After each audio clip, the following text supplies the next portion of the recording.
At ngayon naman makakapanayam natin si Marco Paulo na taga Cebu naman. Kaugnay pa rin ng naranasang paglindol doon. Marco, magandang hapon sa iyo.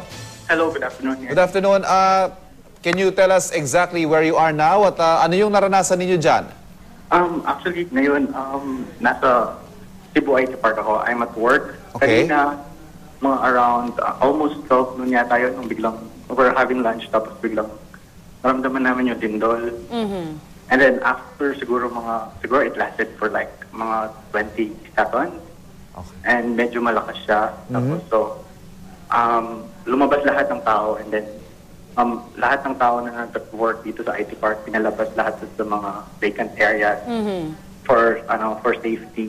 And then after 1 hour, doon pa lang kami pinabalik sa office. Okay, so hindi kayo nagkansela ng trabaho, ng eskwelahan dyan sa area nyo? So work, may continuous pa rin yung trabaho. Pero I heard yung mga friends ko na nag-aaral, canceled na daw yung klase nila. Alright, pero yung kuryente tuloy pa rin, wala nawala ng kuryente dyan sa inyo? During the earthquake, biglang namatay yung kuryente. Pero ngayon, parang bumalik na. Oo.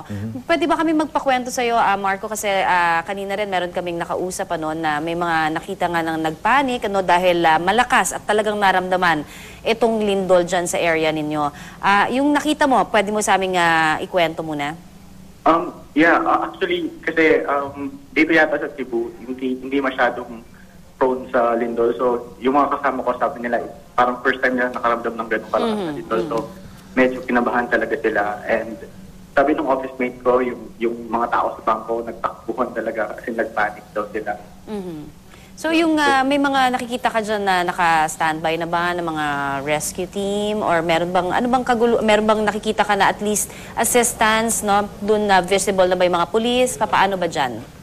Wala akong nakitang mga fire truck or mga police. Pero since dito sa IT Park, meron naman silang mga emergency drills na ginawa namin 2 months ago. So nagamit naman yun. So lahat alam nila kung saan pupunta and saan dadaan during the earthquake. Okay. So Marco, right now as we speak, kumusta yung sitwasyon sa paligid mo? Masasabi mo bang nag-normalize na? Everybody is back to their offices? Yung traffic, kumusta yung nakikita mo? Yeah, actually ngayon, bumalik na lahat ng mga tao sa opisina kasi ngayon tumitingin ako sa labas, yung mga tao, wala na, clear na yung open ground. Okay. So I think bumalik na lahat sa office. Marco Diala, thank you very much. At ingat kayo dyan.